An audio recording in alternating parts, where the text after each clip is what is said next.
What I would say is that it comes down to the leader recognizing their internal weaknesses and often bringing in people that shore them up and listening to them. And that's probably the number one difference I see between the companies that grow hugely and the ones who don't are the ones that have, it doesn't take many, 3 or 4 people, the amalgamation of 3, 4, 5 brains of people that trust one another. Like that's all that's ever changed the world. That is a superstar organization. It's going to make millions of dollars.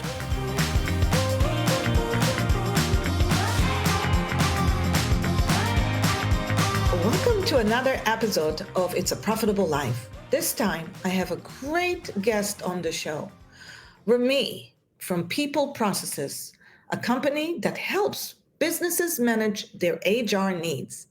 Now, Rami has been in the industry for a very long time and extremely successful. And he's going to speak about what does it take to run an HR company and provide HR programs to small businesses. So you're here for a great treat. Hey, dude, Captain, my Captain, you are here today with us. We're so excited to have you today. I can't even start, but just saying my guest, Rhamy Alejeal. My guest, Rhamy Alejeal. No, that's not it.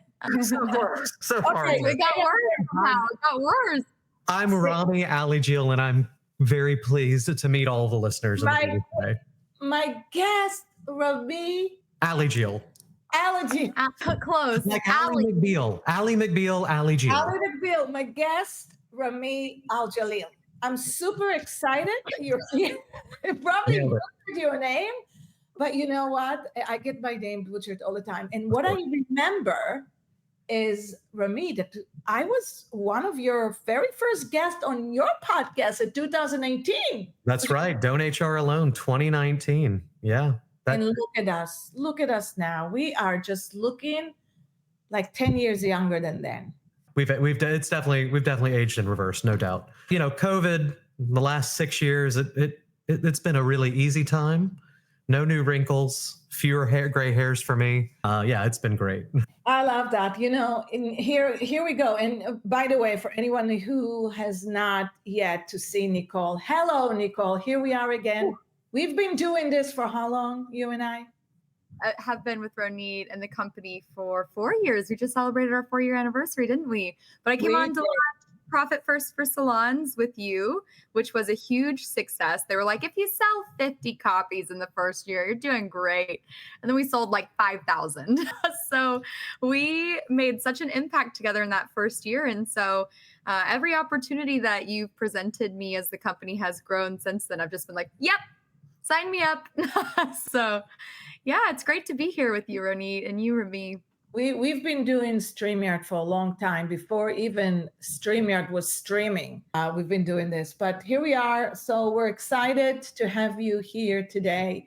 And before we dive into your major success today, I want to take us back to your most challenging moment in business. That point where everything seems to be falling apart. Oh man, I've been in business. I do. I want to go there. And the real bad one was so early. But yeah, I mean, I've been in business 15 years, and like anybody who has, the failure list is, well, it's very long, and I guess it's good that I lived through it, right? Survived. Oh, you're thriving. You just said no wrinkles. I mean, come on. Well, I think some of the big, maybe. So when I started this company, my wife and I started it together. We weren't married yet. We were 22, and I had worked in insurance for almost a decade. I started when I was 13, selling insurance. I cold called people turning 65. And asked them to meet with my grandmother to discuss Medicare. And it worked really well because I had a speech impediment. So I would say, my name is Rhamy Alejeal, and would you like to talk to my grandma? And I got to tell you, so cute. Printed money, right? Like the best cold call ever. You're calling people turning 65. And anyway, that was the start of my career. When I started this company, I'd already been working for State Farm. My wife was working as an insurance agent as well. We both left 6-figure positions to start the company. I had about $180,000 saved up. 6 months into the company, I had about $8,000 left and a payroll and a quarter of a floor that we rented in a tall skyscraper to pay for. nearly went out almost immediately, right? So that was pretty wild. Survived that barely. 2 years later, I was working some Saturday night. Liz and I had started our master's degrees. It was Saturday at 6 p.m. In February. Turns out it was like Valentine's Day week, and I just missed that utterly because I'd just been working so much. And 7 p.m., my fiance at the time, showed up at the office, knocked on the door, and I'm like, oh, hey, come on in. We work together every day. I didn't understand. And also, how'd you get here? Because we only have one car, a 1987 BMW that I bought for $1,100. Like, how did you get here? And she's like, my mom's here. I think I'm going to go stay with her. I just didn't realize that I'd signed up for a life to be an insurance agent. I didn't think this was the grand adventure that we'd been talking about since we were 16 years old. Right. And we worked through that. And we were willing to give up the company to stay together and figure those things out. And the amount of near disasters over this has been incredible. I think one of the biggest failures that I had was maybe 2 years before COVID or so. We had just closed our first real enterprise group. Our average client maybe had 200 employees, something like that. We were just doing payroll, benefits, consulting. And I closed a place that had 13,000 locations. Wow, I kind of remember this, kind of vaguely remember this. And the reason why I'm bringing it up, it's because there is a cost of being successful. That's right. Well, and also at this time, my company was running on about a 5% margin. I thought that was normal. I didn't know anything about profit first. We got this giant client. We high-fived the sales guys. People helped us close. We were excited. And we went back to the conference room and Liz and I mean, we both just burst into tears because we just had no idea how we were going to handle the work, how we were going to scale up to it. Every penny we had was in the business anyway, and we thought we were doing good. We had 3 months of payroll saved up at that point. We were secure compared to many, but we needed to grow hugely. And that taking on that client nearly broke us. I mean, to be clear, we completely failed with that client, right? We spent every penny they gave us and more. And 2 years later, about the time we finally figured out what the hell we were doing, they were so pissed at us, they went on and moved on. I've been up and down the failure circle 1,000 times and a new one every couple months. But growing too fast, biting off more than you can chew, not paying attention outside of the business to your family and your support structure, not being capitalized well and thinking about how you're going to generate both return on the capital you keep in the business, but also prepare for a rainy day and be able to expand, allowing parts of the business that work great to just keep working without any sort of supervision, to abdicate authority rather than delegate it. We had a great head of our payroll department, was head there for 4 years. Everything ran great. She quit. Disaster. No backup. Risk, high risk. Yeah.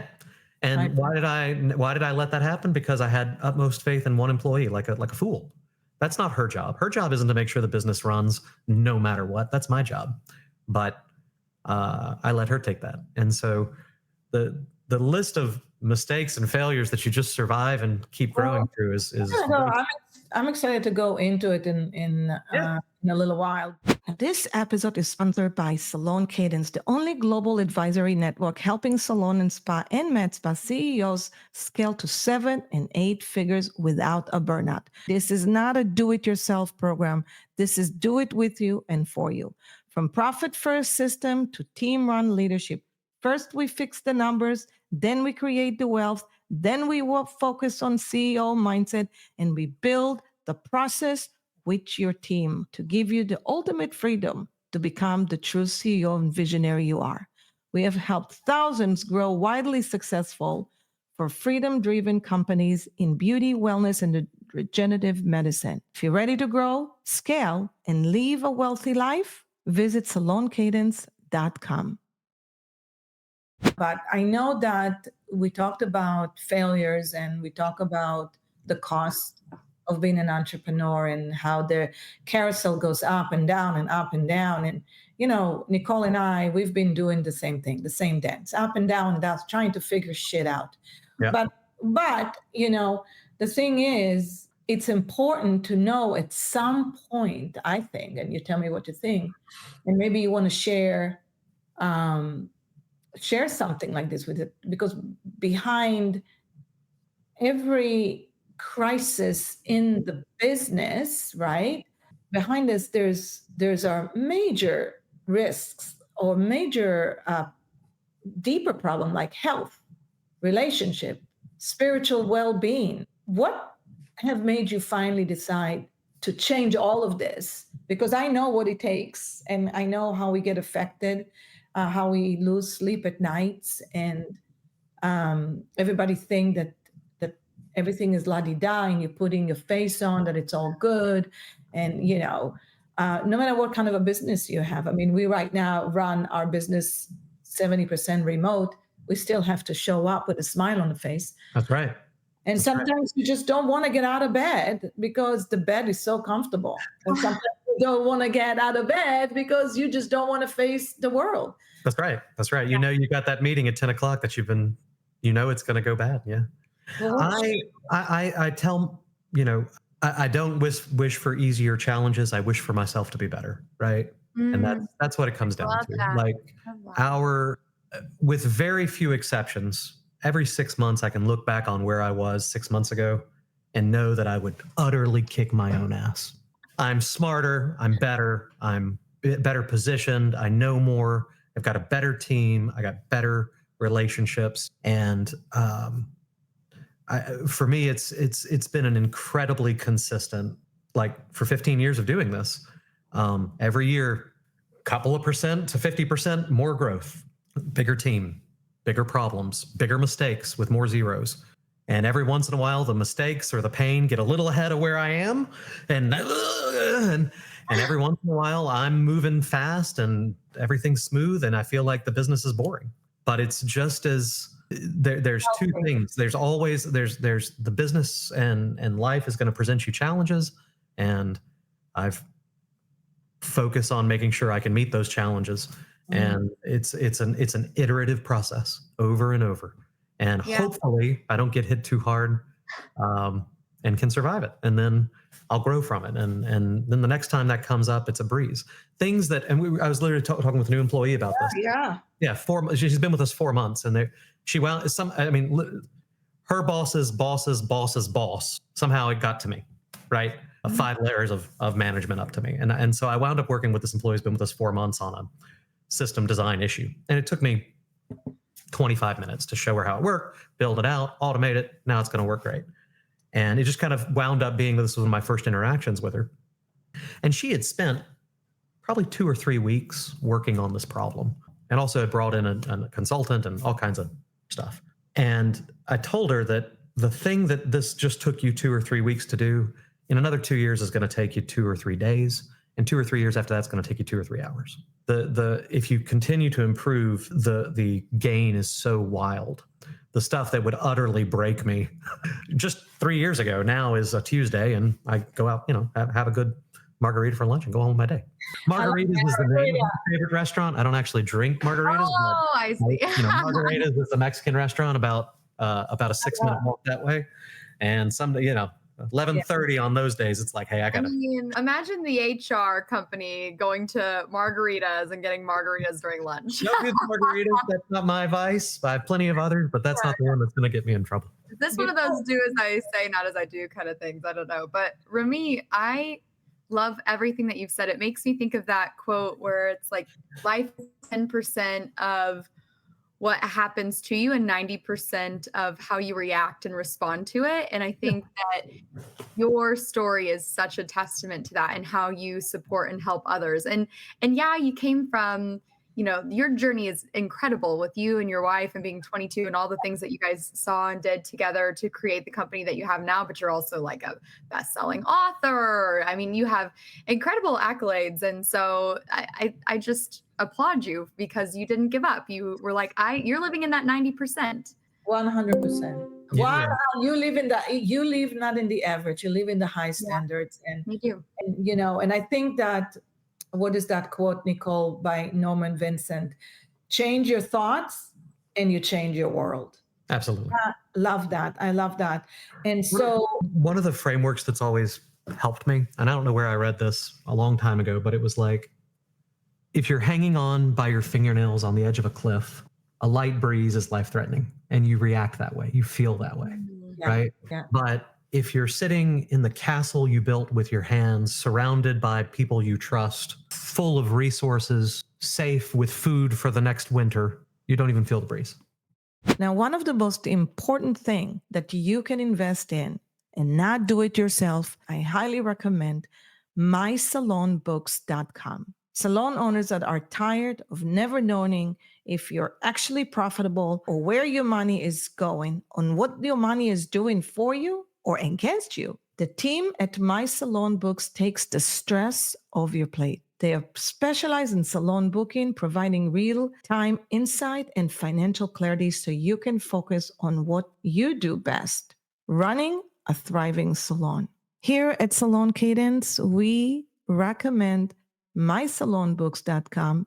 It is the only bookkeeping management that utilizes the profit first the right way. So go to mysalonbooks.com to learn more and get free evaluation of your own books. You've been in the human resource many years. You've been married and many years, happily married. You're a wonderful father. I know life is not perfect. I know it's not perfect. I mean, you're talking about living in the edge of a castle. I felt like I was living in the edge of a castle this morning. Now, actually, not the castle, the edge of a mountain. Yeah. This morning, I want to be in my castle today in bed for a little bit because the bed is so comfortable. I love my bed. But, you've been with everything is about people. That's right. People and what makes a great company thrive, or what makes a great company become better, because there is no perfect, there is no greatest. Never is. Yeah. And we've been working together. You are our own HR agent, and you work with some of our amazing clients. You have great, amazing businesses that you work with. So you've seen a lot. Right? And so what is it that we should all work towards? Gosh. Well, everything's complicated, right? So when you asked me that, I thought about a client I consulted with yesterday who I love them to death. They are incredibly sweet. They're skilled, led by two very good doctors who care about their business, mission-oriented. They have good staff who care about what they do. And they constantly fall into infighting and drama and the most ridiculous disagreements and issues that I've ever seen. And in their business, the issue is that honestly, the owner is way too nice and collaborative, won't stick their neck out and make a decision. Yeah. The I don't know, I forget the expression, the hens are running the hen house. I don't know. The wolves are running the hen house. They can't do anything without a 20-person committee to get together and decide, and then they'll change their mind. So that's one issue. At another one of my clients, literally run by an ex-Marine of 20 years who became a lawyer, great business, highly successful, 80% turnover in a law firm, because when he walks in the room, he makes everybody stand. Wow. The last time he solicited feedback from me, I worked with him since he's had 6 employees, was like 3 years ago. He doesn't need anybody else's opinion. An order appears out of thin air. Wow. The thing that makes the business is the leader, and all of us have our foibles. Those are two wildly different examples. In my business, I personally have, I'm far too risk averse in a lot of ways. If I don't have the ability to fully fund it with no impact to the real financials and no problem with it failing, I probably won't embark on it. I'm incredibly risk averse. And it's held our company back a dozen times and led us to situations where we're not taking advantage of things. So what I would say is that it comes down to the leader recognizing their internal weaknesses and often bringing in people that shore them up and listening to them. And that's probably the number one difference I see between the companies that grow hugely and the ones who don't are the ones that have, it doesn't take many, 3 or 4 people, the amalgamation of 3, 4, 5 brains of people that trust one another. Like that's all that's ever changed the world. Well, what does it mean? What does it mean, trust one another? I mean, can you give us like a little bit context around that? So when you're bringing your salon in and it's you, the owner, and you've got one person fully aligned. You're Nicole, right? You're together. You know you're going to take care of them. If they came to you and said, X happened, I need 4 months salary, give it to me in cash. You'd be like, all right, I'll mortgage my house, no problem. You're in it together, right? Whatever it is.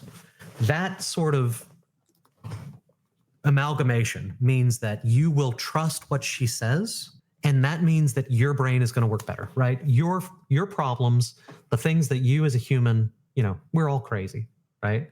All we're trying to do is find people who are crazy in a different way. And if we can combine our powers and actually truly trust one another on the same direction, the end result is so good, right? Yeah. It's like a marriage, right? Yeah. I know Bill, he's crazy. I know Ronit. Easy. It's right? not easy to find. Crazy in different ways. Right. And therefore, when you get together and talk, what comes out is better than the sum of its parts. Yeah. I think the more transparent you can be, I think the more direct you can be, I think the more trust you can build. That's right. With respect, obviously, you can yell at each other and then love each other. I think it's like that's somebody who's married. Yeah, it's a good marriage, right? Isn't it? It's like I look at this as a leader, and sometimes I'm kind of like, I don't like when you said it's all about the leaders. That just rubbed me not the best way. No, I hear you. Because it's not always just about the leaders. I think there is a lot more. Like, for example, your company and your book is based on people processes. Definitely. And so if you could take, let's say, if I ask you, what are the 3 things that the company must have in order to build trust? There you go. What would they be? So this applies to all relationships, but actually, especially so in your company. The first is a reasonable understanding of what it is you're looking for. Okay. If you're a young person listening to this and you're unhappy in your life and you go, oh, I just need to move to New York and then I'll be happy. Yeah, so, right. That wanderlust, right? Business owners feel that too. It's like, I don't know what the problem is, but what I need is this, the new shiny object. It's unlikely to fix the problem. So what often I see is business owners, they're flailing and they're hiring often way too high up. They're looking for the perfect partner to take over, whatever. So step 1 is know what you want and define it as reasonable, least likely to fail pieces to succeed, and find people who can do that very well-defined thing. That's one of the first parts of people processes, is understanding. We call it job design and analysis, but really it's taking a true look at what you have, what you could potentially hire. You're not NASA. You're not Google. You're not going to get the next Einstein to work for you. No. Okay, it is what it is. So don't try to hire that. Try to figure out what you can and go there. Once you've defined it well, you then need to bring somebody into that role and make it very clear and work together collaboratively on where you're going, what you value, what you're looking for, what they're looking for. We call that, the overall process is goal alignment, but it has to do with explaining your cultural values, the goals of the employee, the goals of the company, pet peeves, how you work with me, how I hate working with others, all those pieces. And putting those in place will give you a great place to start. And then, just like any other relationship, can start off great and go well, and then we stop paying attention to one another, we stop appreciating one another. So you need some sort of long-term, we call it performance management, but it's really engagement, recognition, and discipline that comes from maintaining any sort of long-term relationship. Those 3 pieces, know what you want, really be clear about that and work together so you're both aligned in it, and then manage that over time. Those are the broad structures of people processes that you need in order to scale and grow your organization. So it really is have the vision, know exactly what you want. And you said, if I can just take it and speak to a simple language, it's know exactly what you want, who you want to work with, and are you aligned with each other's goals? And then can you put the process in place that can help you get there? That's right. With this podcast or our show, it's Living a Profitable Life show. We're going to bring you so many great guests and lessons and teaching. So it's really is wonderful to have our partners, sponsors that helping us make this possible for everyone. But it is you who are going to make us better. So I'm asking you to always comment and let me know, how was this episode? Was it helpful? What else would you like to learn? What else would you like to see? It's predicted within the next few years, this industry, this beautiful beauty industry around the world is going to be growing by 8 to 10% incremental. That means opportunities to grow, to develop, to anything you want to be in this world. The thing is, the more you subscribe and share it with your friend, the more I can make this podcast be the best place for you. Any subject that you find is necessary, let us know. So please subscribe and help us get to at least 1,000 downloads. Once we get there, we'll celebrate. And when you think about goal alignment, let's focus in on that, because it's one of the biggest issues that I think people get wrong. I mean, how many processes? I mean, for everything you need to have an SOP. I feel like everything you need to have an SOP to have clarity and trust. In my company, we have 13 competency categories and 441 identified competencies. That's not SOPs. That's just the things we track that we should know. And then I don't know how many thousands of knowledge base articles and things like that we have. But that's not where you start. That comes over time. When you think about goal alignment, because you don't have to, I do think documentation, SOPs, training, all those are important. But when you're a small company, it's about getting everybody on the same page. It's about getting everybody going for the same thing, rowing together to the same goal. And there's a couple of concepts I think are really important in that. One we call goal alignment. And using this as an example, can you see what this is, Nicole? What is it? Well, it's a bottle. I thought it was a weapon at first. I was like, I think everybody that listened to us should know what it is. It's a thermos. It's like a big coffee thermos. I think. Love it. I love it. It's all those things. And actually, and a weapon, it is.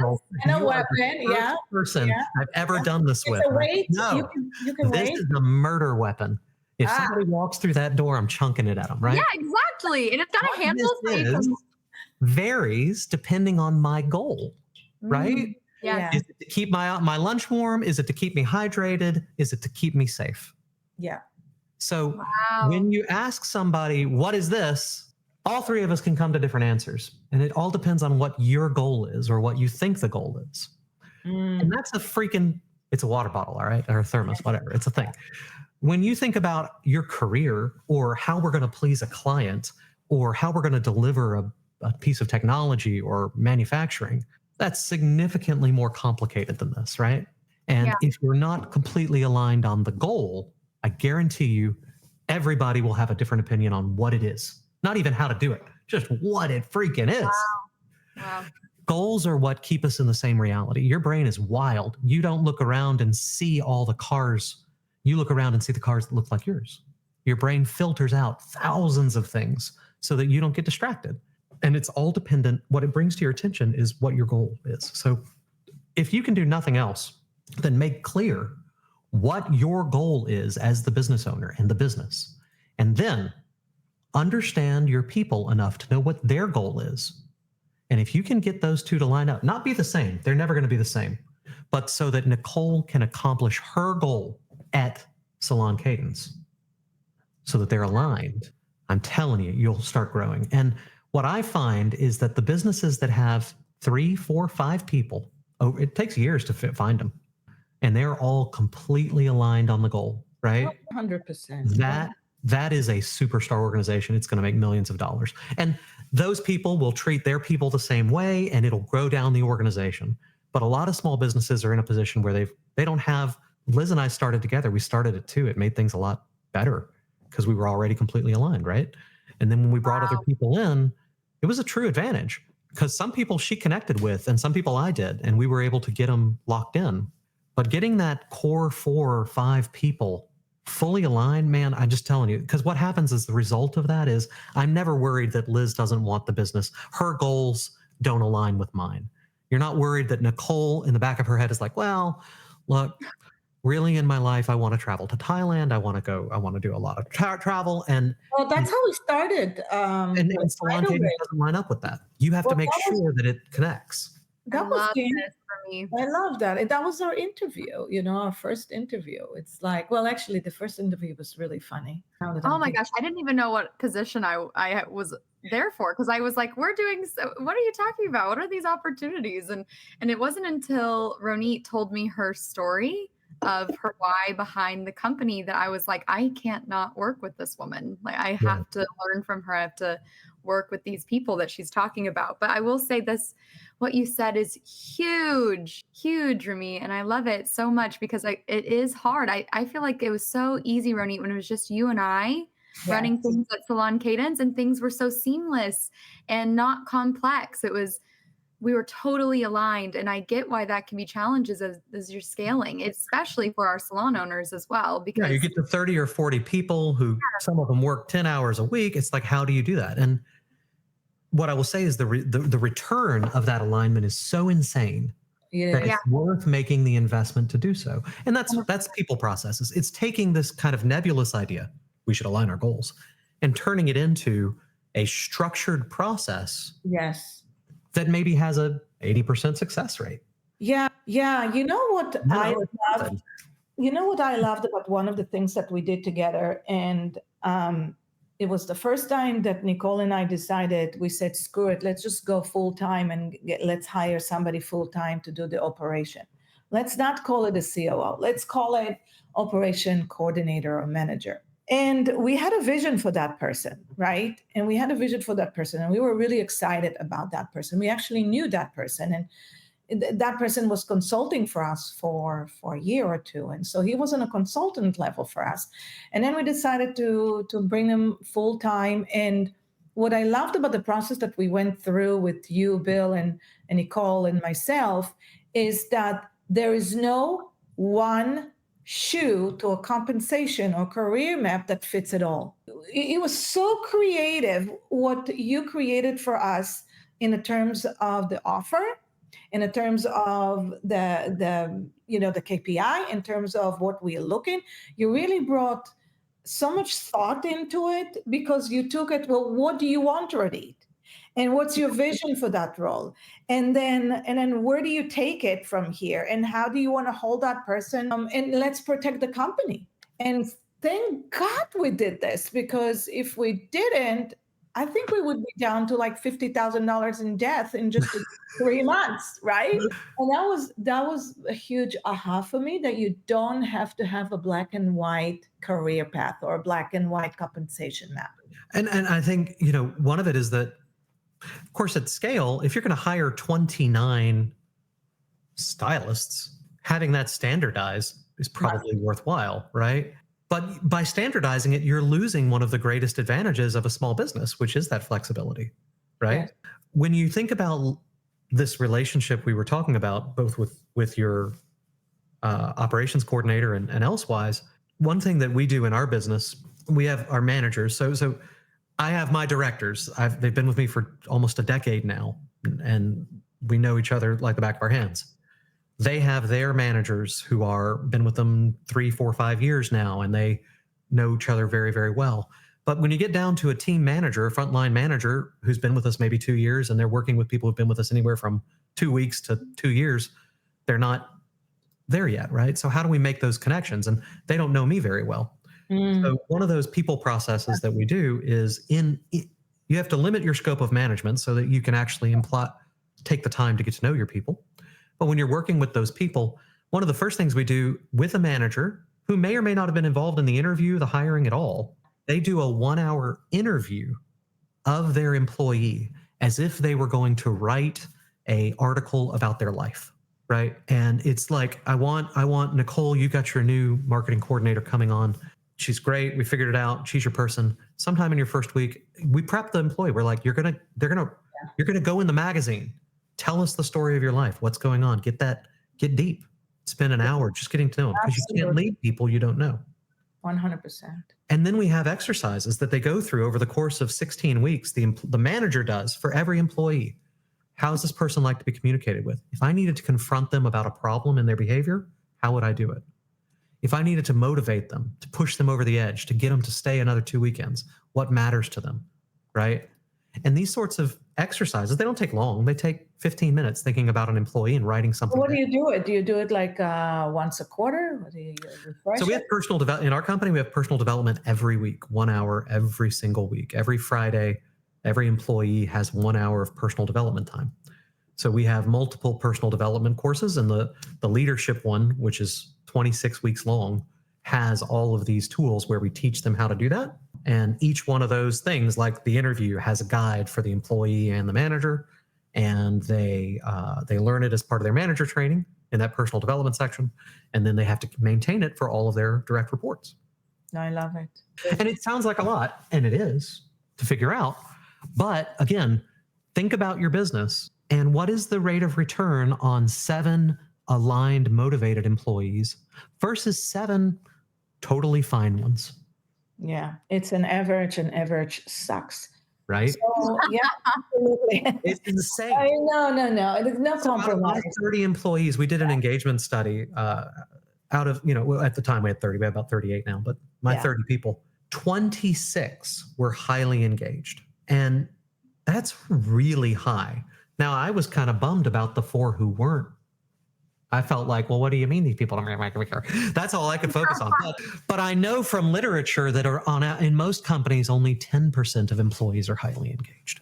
So if you can turn your organization into a place where half of your people really give a damn about your business and their life, and they feel like the way they're going to get to where they want to go in life is by your business succeeding, you can't stop them. You can't stop them. Your biggest worry will be trying to keep your best employees from burning out, which is mine. That's my fight. I have a director who was so pissed at me. I met with her for breakfast, and I was talking about how she has to get her hours down. And I said things like, look, the 200th hour in the month you work can't be as productive as the first ones. You've got to stop. I know what it feels important, but I can't tell you what to cut, but you've got to just put the cuts in and see what happens. Because I promise you, it's not worth it. She was so angry that I implied that her 200th hour wasn't that important, that she wasn't just killing it on the 200th hour. And I'm like, can we talk about this? I mean, I know we're coming up to our time, but I want to take it over there. And I'm like, I'm going to even work with Nicole in this one. Like, so here's the thing. The two of us, we've been stuck in the minutia weeds, in the minutia thing. And we keep telling each other for the past few weeks, maybe months, we have to stop doing the calls, the phone calls, the meeting, the Zoom, so we can actually be in the action zone. And we're improving, but we still suck at it. What can we do that we really are organizing our week? And I know this to be a problem with so many companies.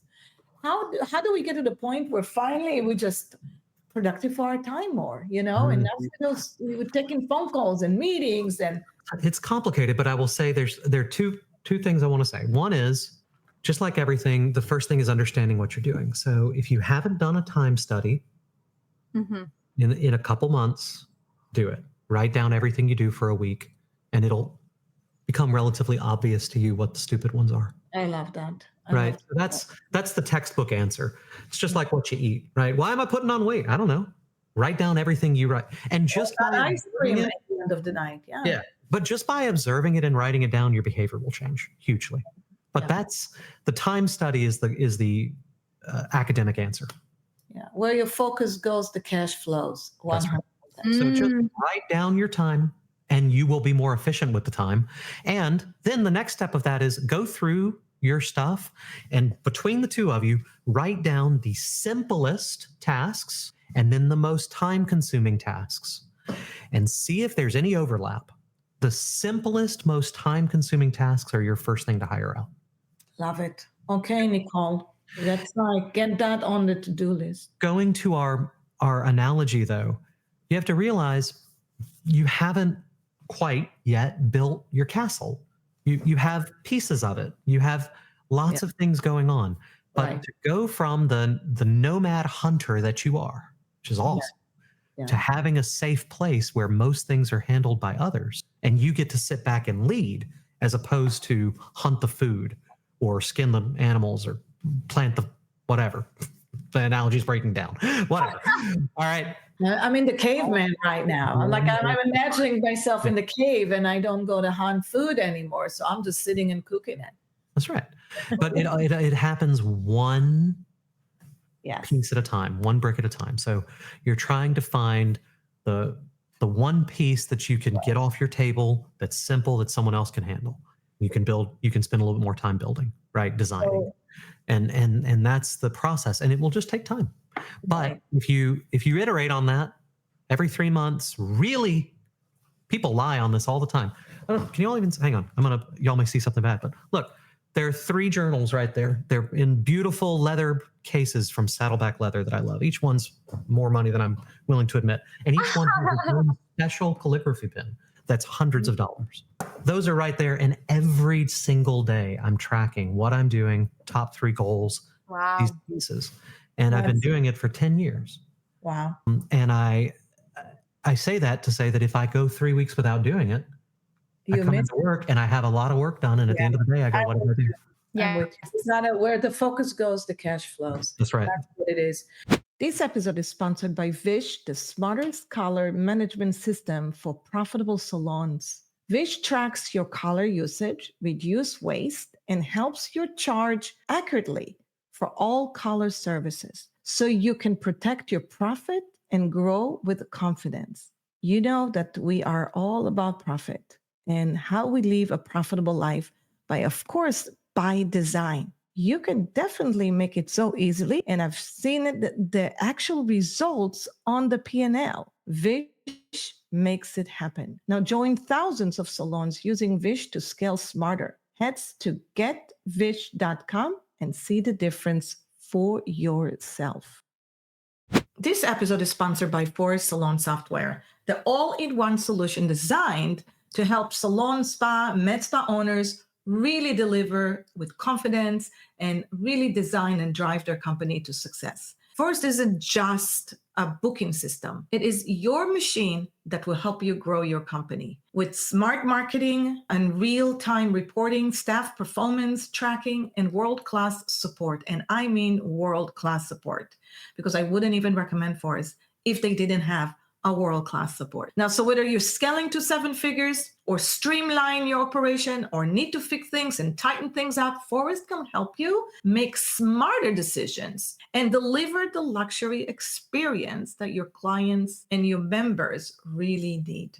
If you're ready for a software that is all in and grows with you and support you for a truly team-run company, just visit forest.com and discover why thousands of salons trust Forest. And mention Salon Cadence and you'll get a perk.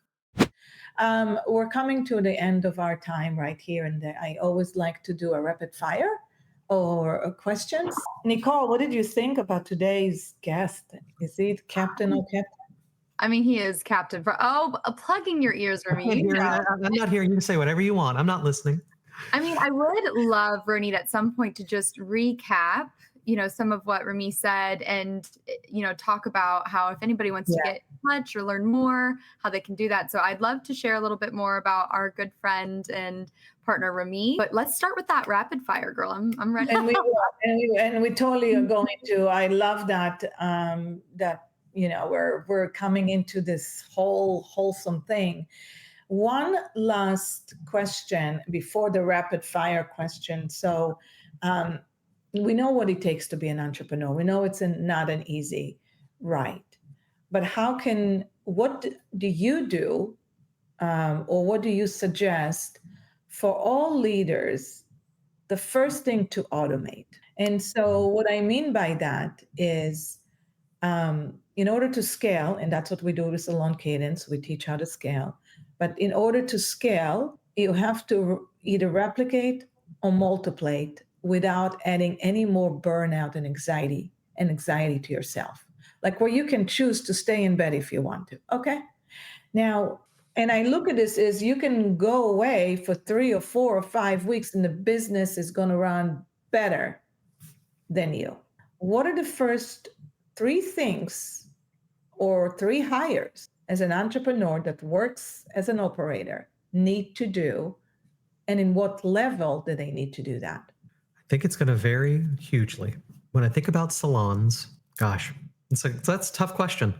Let me say this. I don't know that whether it's when you start automation working or with them- hiring, Yes, it's the sorry. same thing, which is processes. It's in the Yes. name, people and processes, right? The great genius of a process is that it's done the same way over and over. And so, two things. Every process can have somebody who becomes specialized in it, and they will do better at it than the person who had 100 processes together. So role specialization allows processes to succeed. Okay. And the other one, and this is the most important part, is that processes can be iterated. If you do things the same way every time, over and over, you can improve them and you will find compounding great returns. So, whatever it is in your business that you're automating or hiring someone to do, it's all a process that you are documenting, even if the process right now is Ronit meets with the person for 3 hours and tells them about their core values.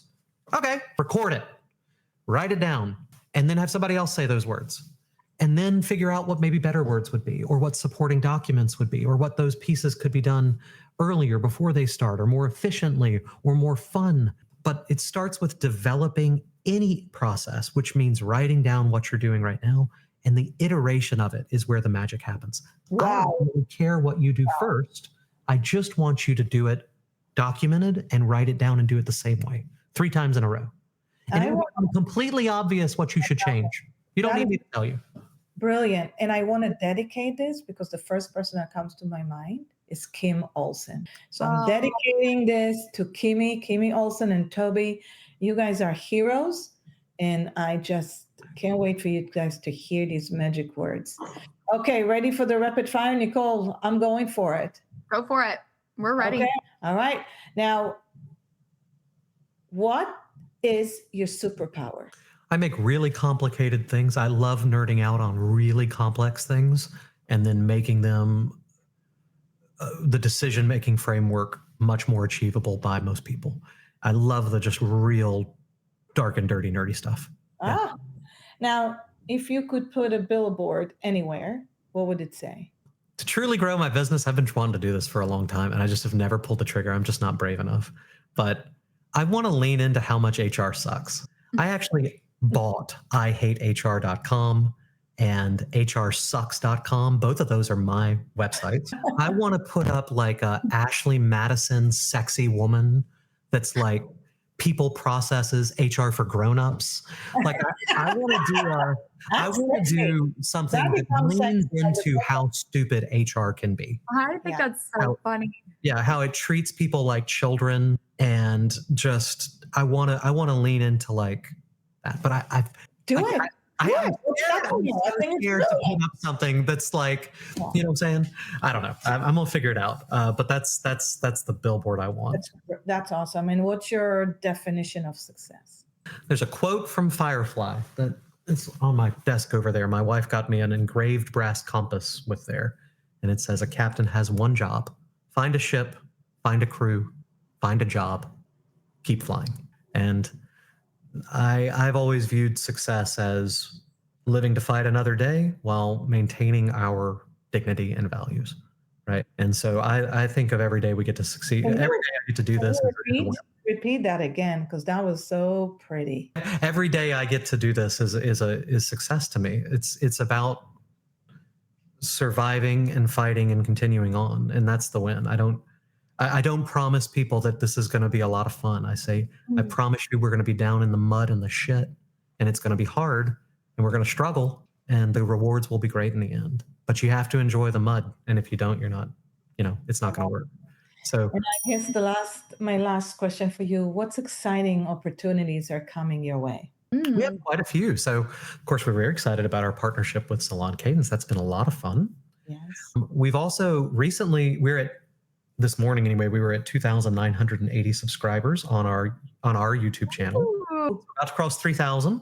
We just got monetized a while ago, so it's like paying me now. YouTube, it's nothing. Nice. We're really excited. We're actually looking at spending significant revenue into growing our YouTube following. We had our first Found Us on YouTube like client, like just reached out, was like, I saw your episode on this. I booked a meeting. Need you guys to do it. We've had 4 of those now. We've closed our first one.